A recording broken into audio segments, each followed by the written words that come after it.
Did you know next week is National Crime Victims' Rights Week? That's what we've been talking about for the last half hour. We're going to continue to talk about for the next half hour with Tina Fox here, the Director of Victim Services from the Board of Parole, and also Pastor Joey Spann from Burnette Chapel Church of Christ, which most unfortunately was the site of a mass shooting, a deadly shooting last September. You were shot, your wife was shot, several parishioners hurt, as well as one killed. And it's very traumatic for this entire community, but even more so for your church. And we just offer great condolences to all of you all. But it's such poignant testimony that you've given us over the last 30 minutes. But I do have this question. You said at the beginning of the show that being a victim has come with surprises along the way, things that you didn't anticipate, you didn't know about. What are some of those things? You hear so much about the government, so many negative terms, things that are said about our government. One of the things we did not realize was how the government helps victims. And I mentioned this to you. The FBI swooped in immediately and shut down our visitation and the rooms and everything because of the type of crime it was. And then they came and visited each one of our people, and they offered us assistance, and part of that assistance was that there's a program set up that financially will help victims, and whatever our insurance didn't cover, and our insurance at church, whatever that didn't cover, the FBI picked up.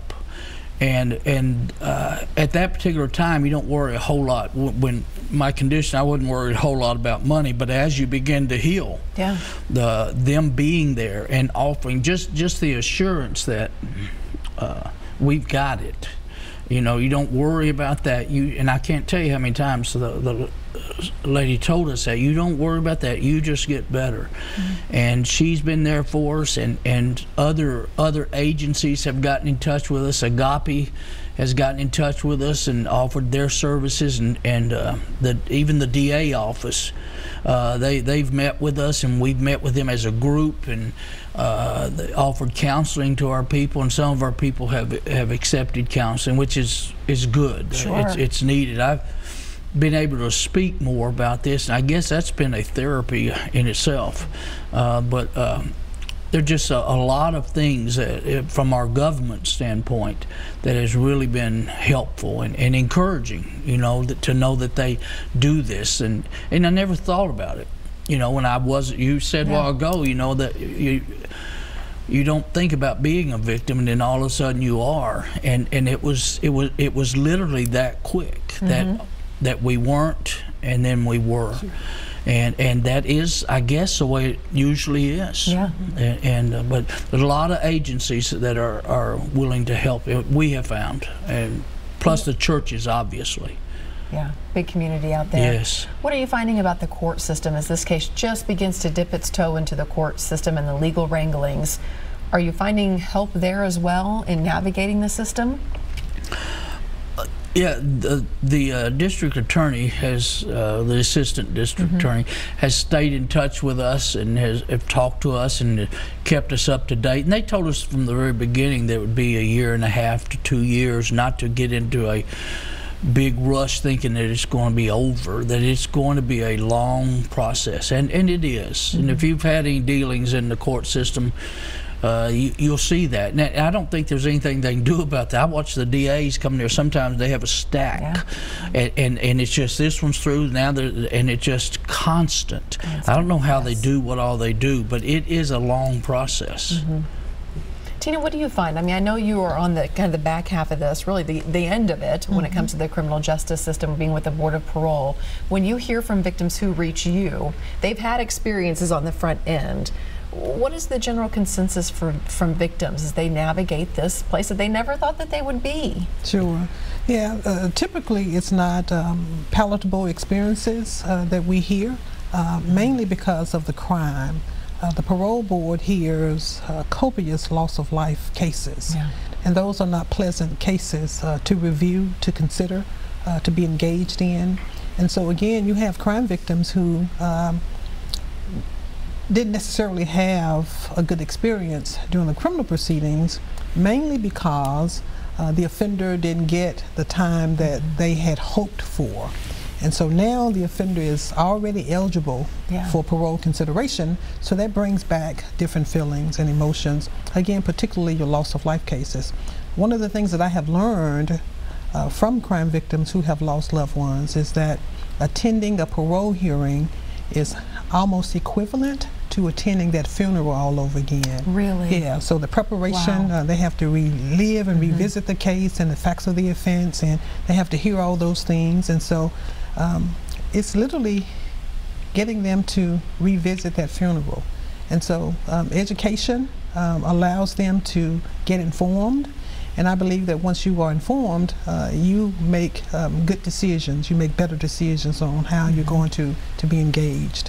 Tell us what's happening next week. Yeah, we are very excited. Next week, again, is National Crime Victims' Rights Week. This is the 10th year that the Board of Parole, the TBI, the Tennessee Department of Correction, and TriCorps will be honoring and celebrating crime victims. We will be having a ceremony on Monday, April the 9th at Burnette Chapel Church of Christ. It is not limited to the victims at Burnette Chapel. It is open to all crime victims in Davidson County. It commences at 10 o'clock. We will have Joey Spann, who will be our keynote speaker. And so we will also have Vicki Yates, our MC for that morning. And it is going to prove to be a very valuable and worthwhile experience as we come together as a city to remember and honor crime victims. I imagine this is a very powerful, perhaps spiritual time for many of these victims who can feel honored and seen. And heard. Yeah. And heard, yeah. Because crime victims are often on the back end of the system. The parole board allows crime victims' voices to be heard. We have a policy at the parole board that we not only recognize but empathize on behalf of crime victims.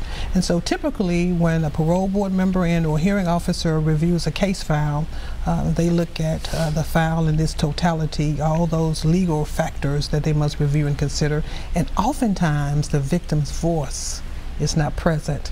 And so when the victims get involved, now they have a true balance of the case. And so victims' voices are important. It is not the determining factor, however, it's a very important factor to have in those cases. I was reading a book by Brian Stevenson last year, probably one of the best books I've ever written. He's a public defender and represents a lot of people who have been on death row.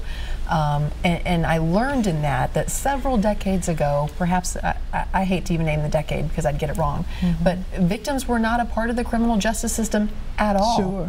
That shocked me, because every time I've ever been to a sentencing, there's the opportunity to hear from the victim, the parole board, the victim has the opportunity to speak. That has not always been the case. It hasn't. It wasn't until 1983, 1984 when Ronald Reagan, the president at that time, signed into law the actual victims' rights movement, the act itself. So we have only had victim services, victims' rights, for about 33, 34 years. It hasn't been around that long. However, as we know, crime has been around ever since Cain and Abel. Right, Brother Stern? So it's been around for a long time. It took a long time to get the victim's voice involved in this. Why do you think that is? Because the criminal justice system is not geared toward crime victims. It's geared toward rehabilitation for offenders, and so we know in victim services that every crime has a victim. And so you have to address that piece of having victims and getting them to where they need to be, again, so that they can make informed decisions. Pastor Spann, I wonder down the road, who knows what's going to happen with Mr. Sampson's case, who is the alleged shooter at your church. Would you want the opportunity to have your voice heard at a sentencing? I haven't given any thought to the sentencing, to be honest with you. Let me say this about what you were just talking about, then I'll come back to that. Being a victim, a lot of times, I guess back in the day, the whole thing was about punishment, and that's why we were sort of forgotten about. We're just going to punish the man. And the victim themselves were sort of an afterthought. And one of the encouraging things, and I didn't even realize this till sitting here hearing you talk, is the fact that we're not forgotten. This story has stayed alive. And at first I would have said I sort of wish it would just go away. But for those people who are victims and their story is forgotten, that would have to be even worse. And this thing that we are doing together at the church, where we're remembering the victims and all, from a victim's perspective, it's powerful, because you, just like you said, you're the one who is sort of forgotten in everything, and so this is an exciting thing for me to be a part of. And as far as being I wouldn't want to. I haven't thought about speaking in his parole hearing or. It's a long way off. Yeah, we're a long way from that. What I have thought about is talking with him, and I've been asked by people who know me and stuff, and Coach McPherson, Mike McPherson's a teacher coach out at Nashville Christian Minister, and he's asked me would I want to go speak to him, and Mike would like to go with me, and so I would. I don't want to do it till after the trial. I don't want to. I don't know what all that legal stuff part is, but I would want to talk with him and not preach to him, but I would want to talk to him. It wouldn't be a I'm going to get this off my chest thing. I would ask why. You know, I mean, why in the world? I would ask that. But I would love the opportunity to talk to him. I've seen just TV shows on parole hearings where the victims come in, and sometimes they're hurting so much, you know, at least they're portrayed to be that way, that they just can't let go. And so I don't know how I'll be at that time, and especially if it's a light sentence. But I don't know. I don't know.